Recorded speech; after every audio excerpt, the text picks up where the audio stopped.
over 20,000 people. That is a massive number. Oh, absolutely. Over 20,000 people have clinically died, completely flatlined, and then been pulled back to life by modern medicine. Right, resuscitated. Exactly. And across totally different ages, cultures, and religions, almost all of them reported the exact same four-step sequence of events. It is wild when you really look at the data. It is. So today we are doing a deep dive into the one absolute certainty of human existence. Because since this deep dive is tailored specifically for your research, I know you are looking for clarity on the most universally feared and honestly least understood territory of all. Yeah, the actual mechanical process of dying. Right. It is basically the ultimate blind spot in human knowledge, isn't it? It really is. I mean, we spend immense resources studying how to prolong life, but the transition itself, it just remains cloaked in cultural taboos and, frankly, profound anxiety. Well, our mission today is to clear away that anxiety. We aren't going to look at this through some lens of existential dread or gothic horror. We are going to examine a really fascinating synthesis of massive clinical data sets, observational pediatric medicine, and ancient historical texts. And the goal here is to understand the final transition so clearly that you can actually find pragmatic, scientifically backed comfort in it. Exactly. And to guide us through this, we are relying on a highly specific primary source. We are analyzing the work and the insights of a figure known as Osman, widely referred to as the Blind Muslim Yogi. Yes. And right up front, we have to mention something crucial about Osman. He's permanently blind and has been since May 2023. Right, but in his videos, he describes things that can really only be described by someone with eyesight, because he actually had normal eyesight before then. Exactly. That context is so important when you hear his vivid descriptions. And before we get too deep, we should definitely remind everyone that you can get his free 5-minute yoga and meditation program available for download directly from his website. Which is Yoga Wellness, with the numbers 786.com. YogaWellness786.com. And just to clarify for those who have asked before, please don't look for the $5 anxiety fix. Oh, right, that's gone. Yeah, it is no longer available. Huh. But the 5-minute program is completely free. Awesome. So let's get into his background, because his perspective is essential. He doesn't approach this from, like, the safety of an academic armchair. Not at all. Yeah. I mean, he has spent decades operating right at the threshold of life and death. Yeah. He is a master-level bioenergy healer. And we are talking advanced, right? And very advanced. Yeah. He has telepathic healing capabilities that utilize quantum and entanglement principles. Plus, he has practiced healing, yoga, and meditation at this high level for 50 years. 50 years. That's incredible. Yeah, he actually attained his first samadhi experience by the age of 19. Wow, 19. That is wild. But the detail that anchors this entire discussion is his specific clinical specialization. He specializes in critical care, recovery, and terminal illnesses. Which completely reframes his authority on this subject. Now, we should note his operational framework. He offers complementary services to enhance medical care, not replace it. Right. He is very clear about that. It's a scientific approach. Exactly. And he has a really high success rate, up to 90%, which he says actually isn't extraordinary once you understand the mechanics. Wait, how is 90% not extraordinary? Because, as he explains, people are just unaware of this type of healing using natural energy. He says if anyone follows his protocol, their natural energy improves, and that boosts their immunity by 90% naturally, even without external energy healing. Oh, I see. So it's about the body's own capacity. Right. And he's highly proficient, practicing for decades, sometimes up to 18 hours a day in some stages. This allows him to manipulate and transfer energy to those in need, which cures ailments. 18 hours a day, that explains the dedication. Yeah, and it also contributes to his exceptional ability to heal serious conditions and, his relatively high treatment fees. But he points out that cancer, for example, is a result of modern lifestyles that deplete natural energies. So the modern world is basically draining our batteries. Exactly. And natural spirituality and yoga protocols replenish this lost energy. With practice, time, and proficiency, severe ailments can be reversed. And while he has high fees for his premium energy healing service, which is his only exclusive paid service, he does not withhold information. Right. All his relevant information is totally free on his YouTube channel. He provides unique advice, direction, and techniques on yoga and meditation. Yep. And you can also access his Patreon channel for paid live, daily video, online lessons, one-on-one consultations, and group sessions. But again, the core mission is to encourage a scientific approach to life by simplifying methodology from ancient yoga and meditation sciences. And he emphasizes the word scientific, Yep. right? Yes. The term scientific is correct. We shouldn't use the term centurion or centauran when describing his core approach to these ancient texts, even though he has studied those schools of thought. He wants to simplify complex protocols to achieve results in easy methods. That makes total sense. And to really understand his quantum approach, I mean, it reminds me of Lewis Howes's podcast, The School of Greatness. Oh, absolutely. That is a perfect parallel. Because Lewis Howes talks about this stuff all the time. He does. In fact, if you look at 3 specific episodes from Lewis Howes, you see exact corroboration of Osman's principles. Lewis had Dr. Joe Dispenza on to talk specifically about quantum healing and how the mind physically alters the body's energy. Right, I remember that one. Then he had an episode with Deepak Chopra focusing on how we are essentially energetic beings and how deep healing has to address the quantum level. Which is exactly what Osman is doing with bioenergy. Exactly. And the third relevant episode from Lewis was with Dr. Bruce Lipton, who broke down epigenetics.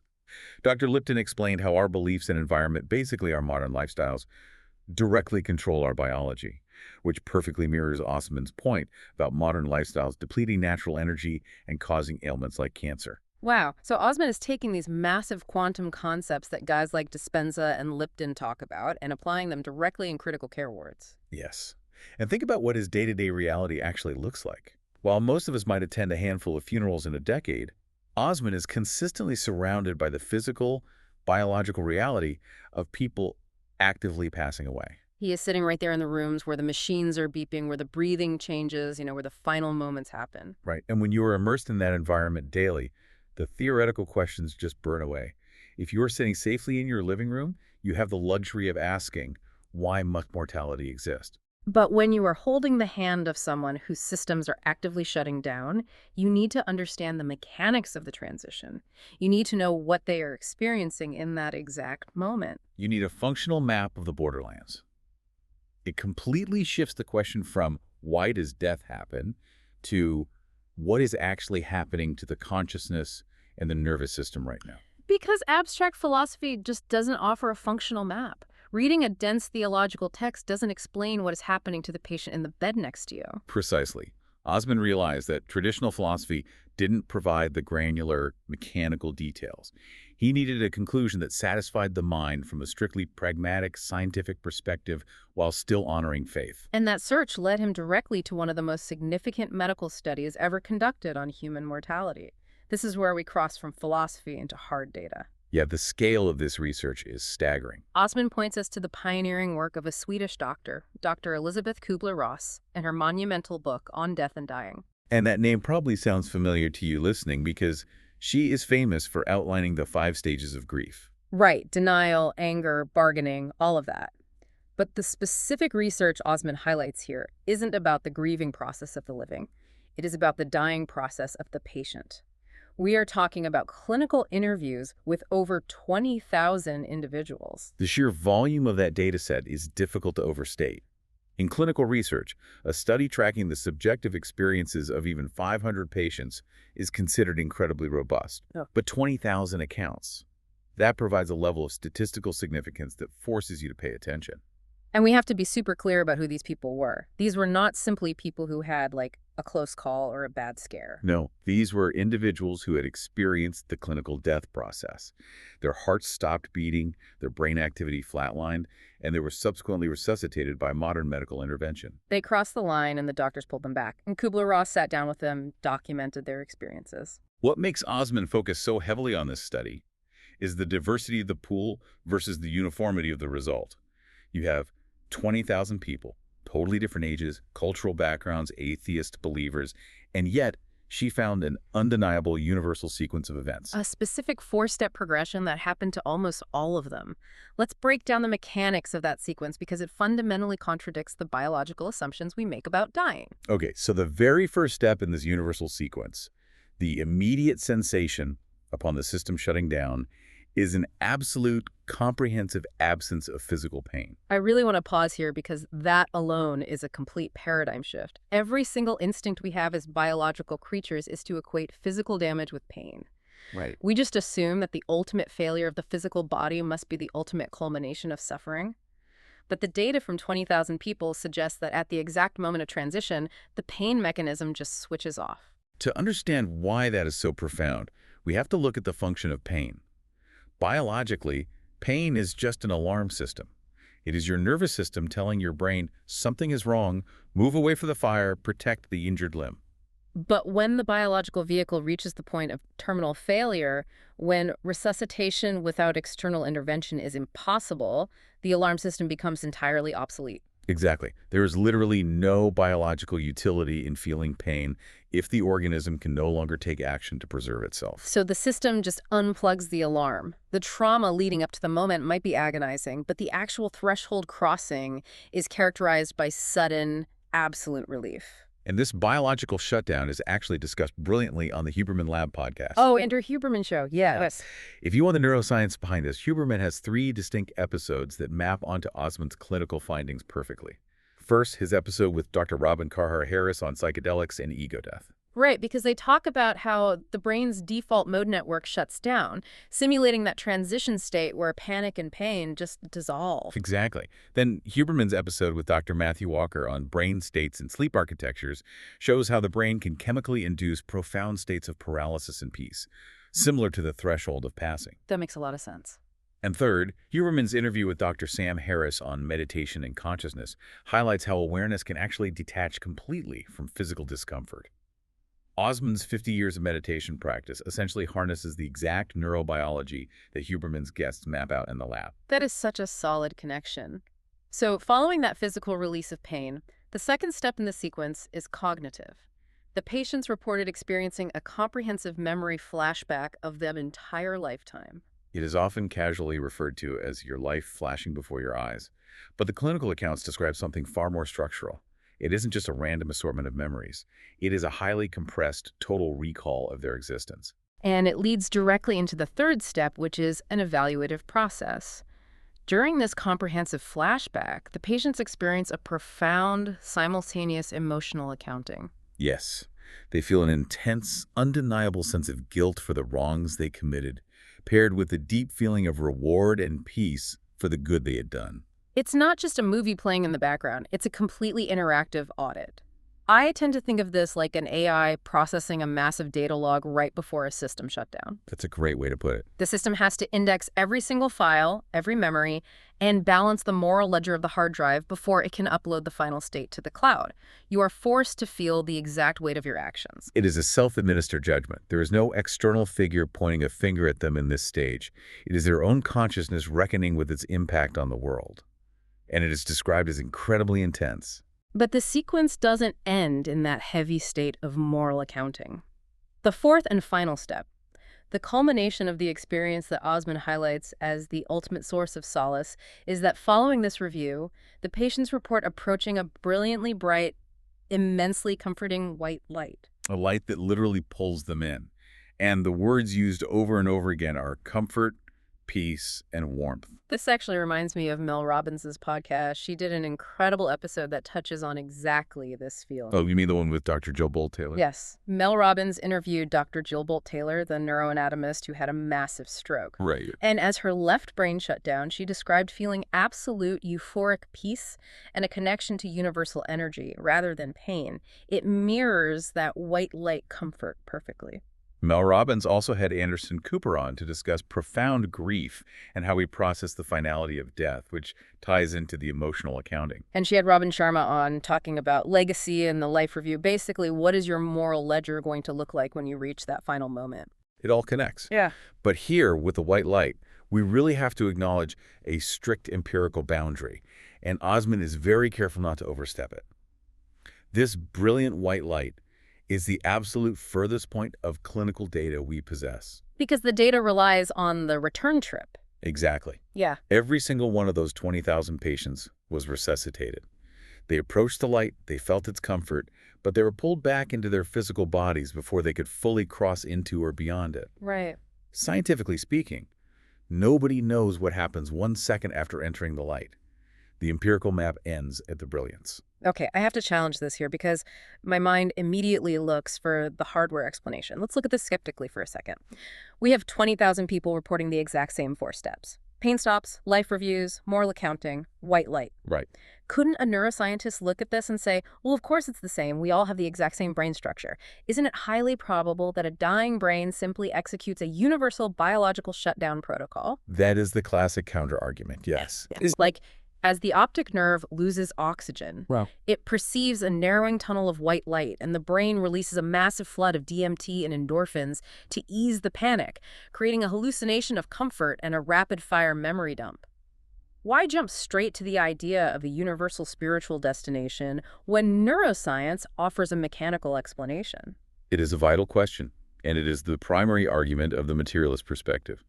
The biochemical cascade theory, the idea of an endogenous DMT release or hypoxia-induced hallucination, is the most common scientific pushback. Right. But when you delve deeply into Osman's analysis and the broader study of near-death experiences, the hardware glitch theory starts to show significant cracks, Really? Where does it fall apart?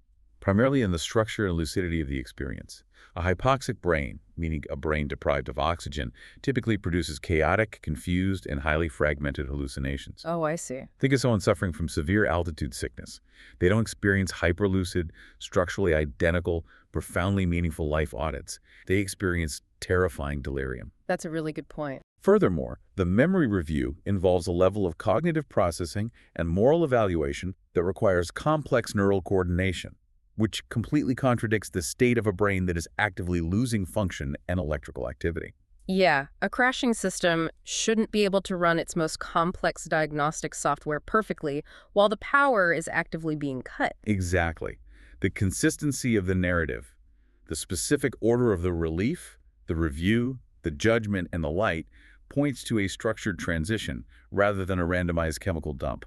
But even with the lucidity argument, you could still argue that adults have decades of cultural programming. I mean, we've all seen movies, read books, heard stories about the white light. Maybe the brain just projects what it expects to see based on cultural conditioning. And that specific argument regarding cultural conditioning is exactly why Osman doesn't solely rely on adult clinical data. He connects Kubler-Ross's findings to a completely different set of observational evidence. The children. Yes, one that entirely bypasses the issue of cultural baggage.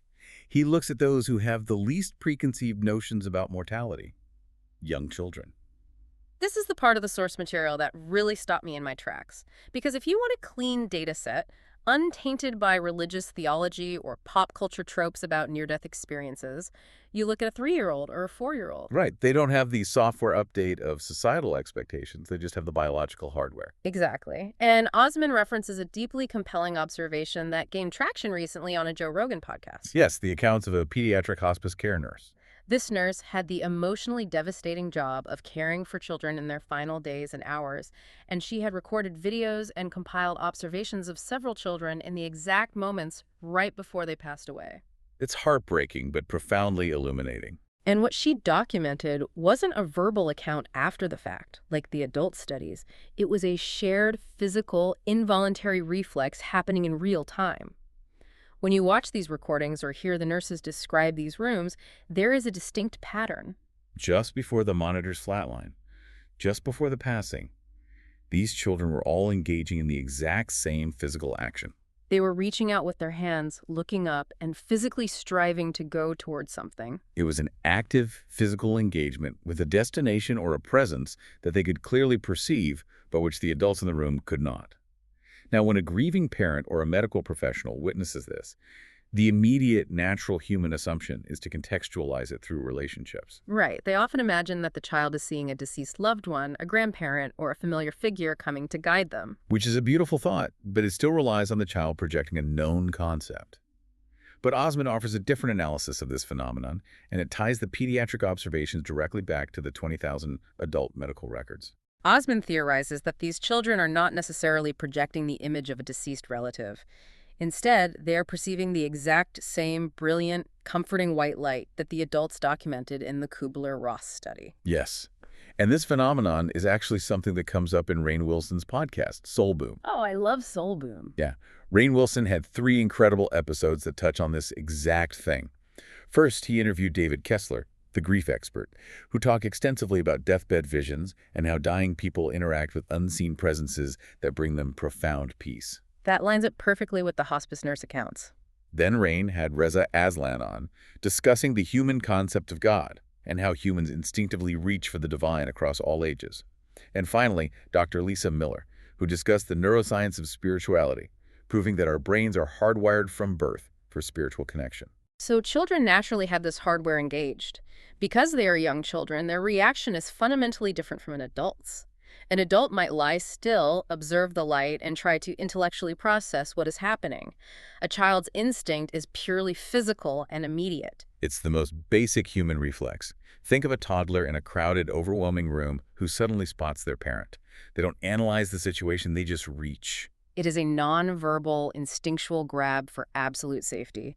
And this completely dismantles the cultural conditioning argument. If a child who has never read a religious text, who doesn't know what death is supposed to look like, physically reaches out for this comforting presence in their final moments, well, it suggests an objective reality to the experience. It points to a universal destination that evokes profound, instinctual safety rather than biological terror. And Joe Rogan's podcast explores this biological acceptance, too. Besides the hospice nurse episode, Rogan had Peter Attia on to discuss the biological limits of longevity and how the body prepares to shut down. Yeah, and Rogan also had Duncan Trussell on, right? They did that beautiful episode about Duncan's mother passing away and the profound spiritual acceptance of the transition. Exactly.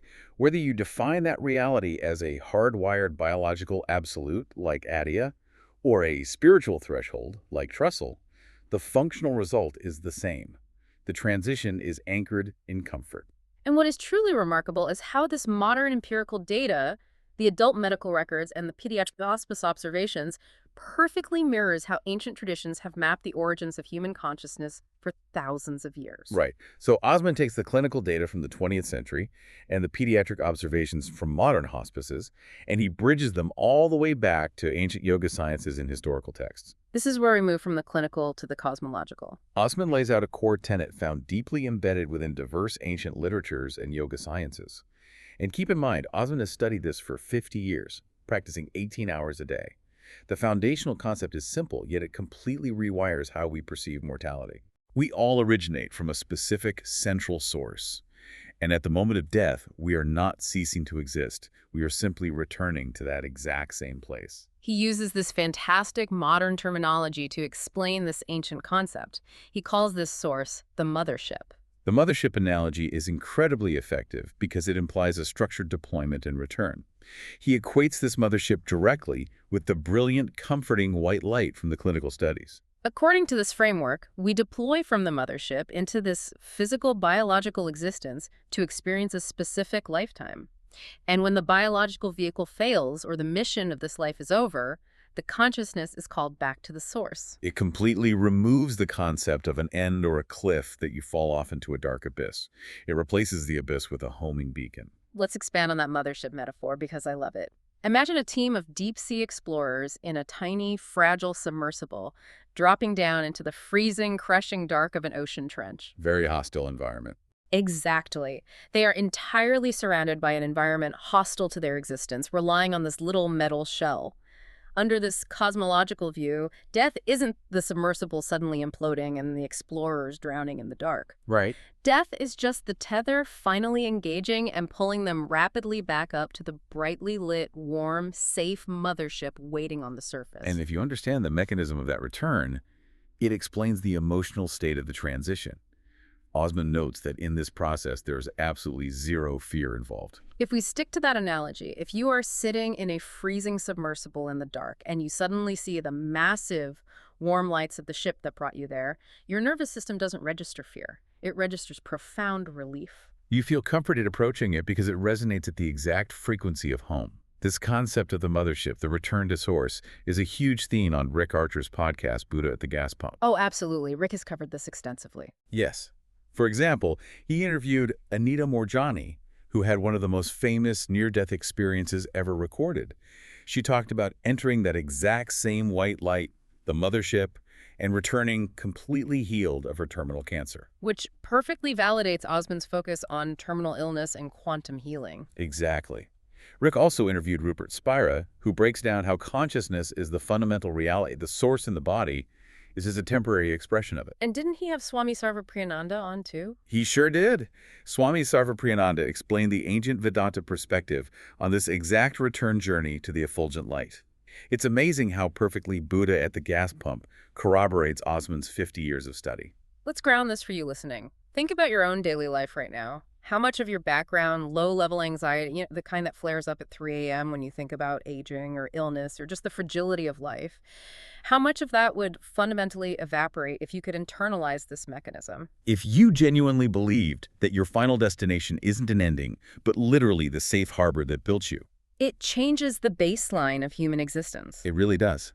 And Osman adds an important theological and sensory layer to this concept. He notes that various mythologies and religious traditions refer to this source as God or the divine creator. But he addresses a common question. If this is God, why do people report seeing a brilliant light rather than a defined figure? Why not a human-like entity sitting on a throne? Osman explains this through the concept of effulgence. Let's pause and define that, because effulgent isn't a word we use every day. If I had to explain it like I'm 5, what does it actually mean in this context? Effulgent simply means shining brilliantly, radiating a light that is so intense and pure that it overwhelms the senses. Okay. Osman posits that the source is so brilliantly effulgent that the transitioning human consciousness as it separates from the physical optical nerves simply cannot discern a specific shape or form. The sheer magnitude of the brilliance obscures any distinct architecture. Yes, the mind can only perceive, and the soul can only feel, the absolute comfort and warmth of the light itself. This is something written about extensively by ancient masters. Swami Sivananda talked about this inner light, and if you read Paramahansa Yogananda's book, Autobiography of a Yogi, Oh, classic book. yeah, he specifically describes these higher astral realms as being composed entirely of different textures of effulgent light.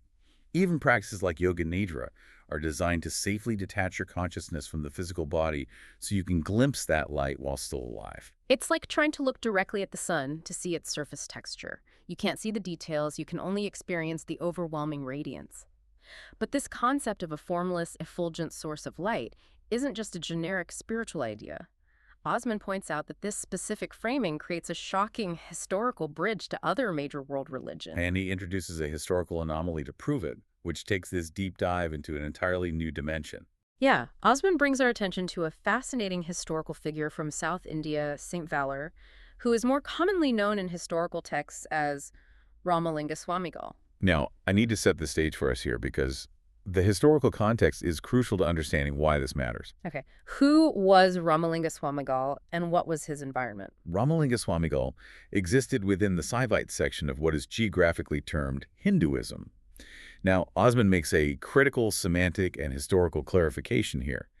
He notes that the term Hinduism is essentially a geographic designation coined by outsiders to describe the diverse array of religions, philosophies, and belief systems located south of the Indus Valley. Right. It is not a single, monolithic, uniform religion with one central text, like Islam or Christianity. It encompasses incredibly diverse, sometimes contradictory traditions. Exactly. He even mentions that within that geographic area, you have completely different religions operating side by side, including very ancient Christian communities. The Ranveer show, beer biceps, covers this cultural melting pot constantly. Oh, Ranveer Alabadia's show, yeah.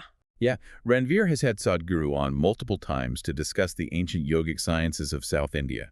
He had Gaur Gopal Das on to talk about the purpose of life across different traditions, and Jay Shetty to discuss detachment from the physical body. All those episodes really paint a picture of how diverse the thought in that region is. Right, so within this complex geographical matrix, you have the Saivite tradition, which primarily revolves around the worship of Shiva.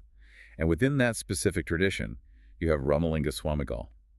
What makes him a massive historical and theological anomaly, according to Osman, is the specific content of his teachings. Swamigal preached concepts that were heavily, almost perfectly corroborative of Abrahamic religions, meaning the Judeo-Christian Islamic faiths. And these concepts were entirely foreign to the standard Vedanta scripts, which represent the orthodox philosophical foundation of much of the region's thought.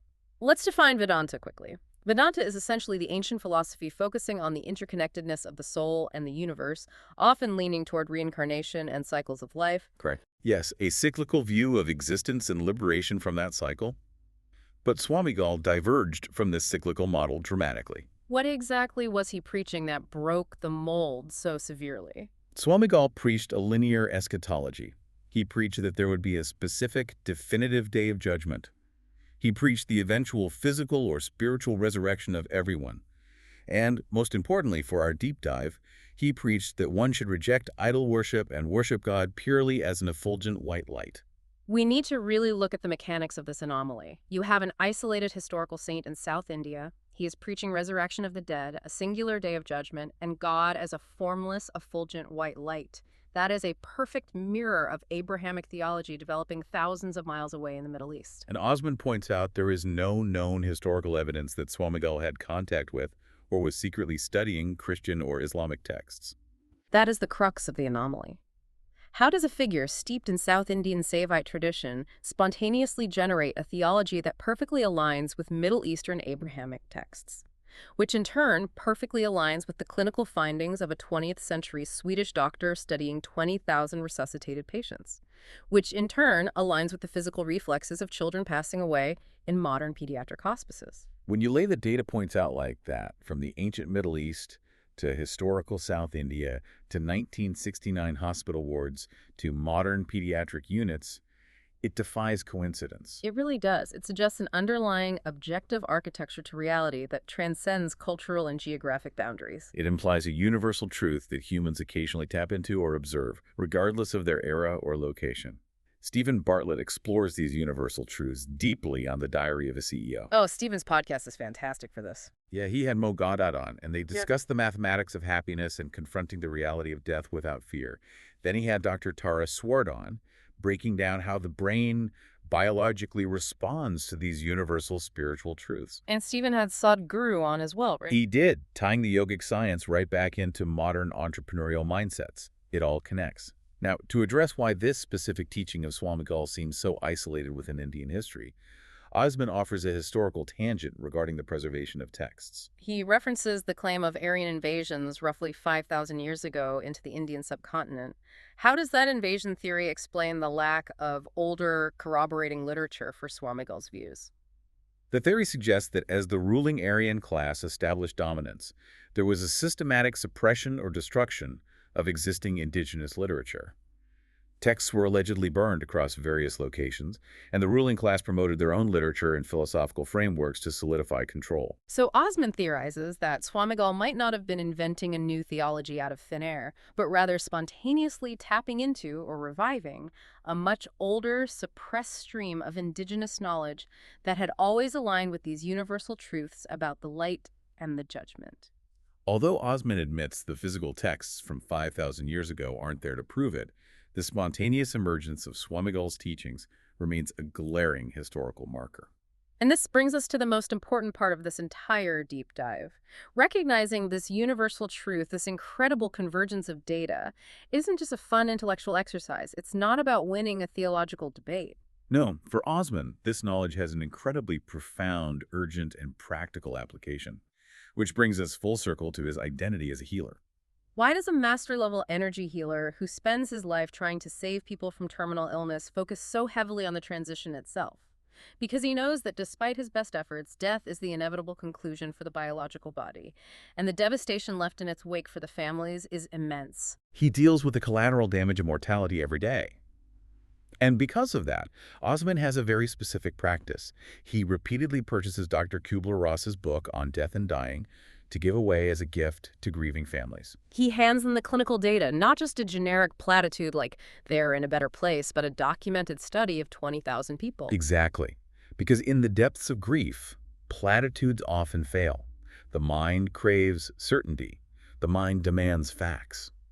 Osman provides this book because it offers something incredibly rare in the face of death: factual, scientifically accepted evidence that brings immense solace. It satisfies the pragmatic, rational mind while soothing the emotional trauma. Solace is such a specific and powerful word. It means comfort in a time of distress. Osman wants people to know, with clinical confidence, that the person they loved did not fade into a cold, dark oblivion. They didn't suffer at the very end. They are in a state of comfort. They transitioned painlessly, they reviewed their life, and they are in a state of amazement, approaching that brilliantly white, effulgent mothership. The practical utility of this knowledge cannot be overstated. We all face mortality, and we all experience the loss of loved ones. The cultural taboo around death breeds a terror that compounds our grief. But Osman points out that we are living in an era of unprecedented access to information. He specifically notes we're now in 2025. We don't have to remain in the dark, governed by fear. You don't have to be a mystic on a mountain to find this out. He suggests that anyone can easily find this solace for themselves. You can purchase the book cheaply online. You can hunt down free PDFs of the studies. The clinical community accepts these baseline findings of the near-death experience. The accessibility of this knowledge is the primary weapon against the fear of death.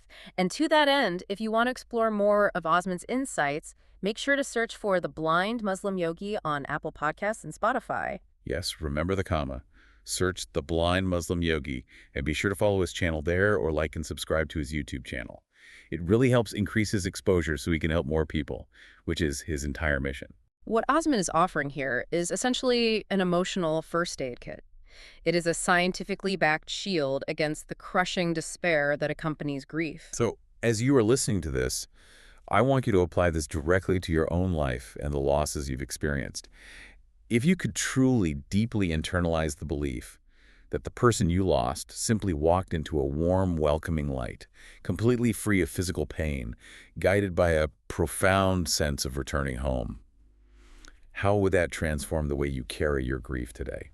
It doesn't erase the reality that you miss them, but it completely changes the texture of the loss. It changes the narrative from a violent tragedy into a peaceful transition. It is a profound reframing of the human condition. Yeah.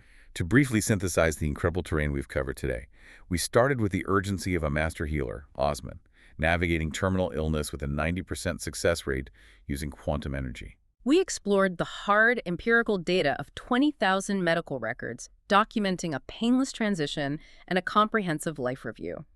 We observed the unfiltered, instinctual reaching of children in hospice care, proving it isn't mere cultural conditioning. We connected that biological reality to the ancient yoga concept of the mothership, a brilliantly comforting light. And we saw how that exact same light echoes across history, bridging anomalous South Indian saints with global theology. It all points toward a unified, structurally comforting reality at the end of life. It is a genuinely beautiful architecture to reality, but there is one specific mechanism in all of this that I cannot stop thinking about, and it is the thought I want to leave you with today. The life review. Yes, we talked extensively about that universal life review, that second and third step in the sequence where people experience a hyperlucid flashback of their entire life, actively feeling the weight of their guilt for the bad and the reward for the good right before they reach the light. That moment of absolute clarity where the internal AI balances the moral ledger of your existence. Right. So here is the challenge. If you know with clinical certainty based on tens of thousands of recorded human accounts that you will one day experience every single action, word, and choice of your life played back to you in an instant, what is one thing you can do today, right now, to make sure that final flashback is a story you actually want to watch?